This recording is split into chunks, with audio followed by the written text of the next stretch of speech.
Sikop sa gilusad nga entrapment operation sa mga sakop sa National Bureau of Investigation Southeastern Mindanao Regional Office ang 5 ka mga individual kinsa nalambigit sa illegal nga pagpangnotaryo sa Davao City. Sumala ni NBI Semro Regional Director Attorney Archie Albao pasado alas 3 sa hapon ning milabayng adlaw dihang gilusad ang operasyon pinasikat usab sa mga reklamo nga nadawat sa buhatan gikan sa mga abogado nga adunay lehitimong notary public offices. Ito sila mga nagpapanggap na mga notary public dito sa Davao, which in truth and in fact, wala silang mga license or authority or permit galing sa korte. No? Actually, matagal na itong mga illegal activities na ginagawa nila. No? But kahapon lang, we decided na kasama natin yung judges and president ng IBP. No? Kasi may mga nagreklamo dito sa amin ng mga abogado na pinipeke yung mga notaryo nila. Nadakpan ang mga naisgutan duol sa Sanggunian, Diaz Mall, Magallanes, Bolton ug CM Recto sa downtown area sa Davao City. Matud usab ni Integrated Bar of the Philippines President Attorney Ferdinand Taglukop, posibleng malugi ang ubang legit na notary public offices kung dili kini mapugngan. So yung rate ng notarization depends on the document.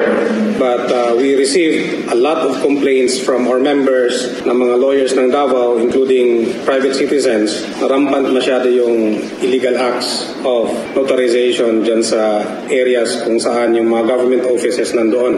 Maraming mga notaries public na mga legit na deprived ng income were paying a lot of things para makakuha ka ng notarial commission, and yet these people, they just falsify the signatures of the lawyers. Dugang niini gibutyag usab ni Regional Trial Court Judge Marie Estrellita Tolentino Rojas nga mamahimong walay bili ang bisan unsang dokumento nga mapamatud-ang nanotaryuhan gikan sa dili otorisadong mga individual. Sa pikas bahin, aminado ug nagmahay ang usa sa mga dinakpan nga si Bonifacio tungod sa nahimong salaod. Wala mong bagay si security guard man ko, ako alam mo pagod na pagpapahimo.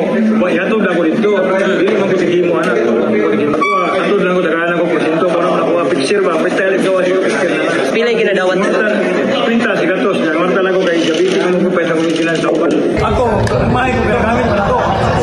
Pero unsay sirop sa balaod, dawat pa nako. Nakumpiska sa mga dinakpan ang mga paraphernalia nga ginagamit niini sa mong illegal nga binuhatan. Diin sa kasamtangan, nag-atubang ang 5 sa kasong estafa through falsification of documents o gipasalig sa NBI Semro nga gukro niini ang uban pang nalambigit sa susamang illegal nga mga aktibidad kung dili kini muundang sa paghimo sa ingon. Mga katropa aron kanunay kitang healthy, mag-Xanthone Vitamin C. Alang sa nakiusang Pilipino para sa Pilipinas, katropang Marvin Ebano, XFM News.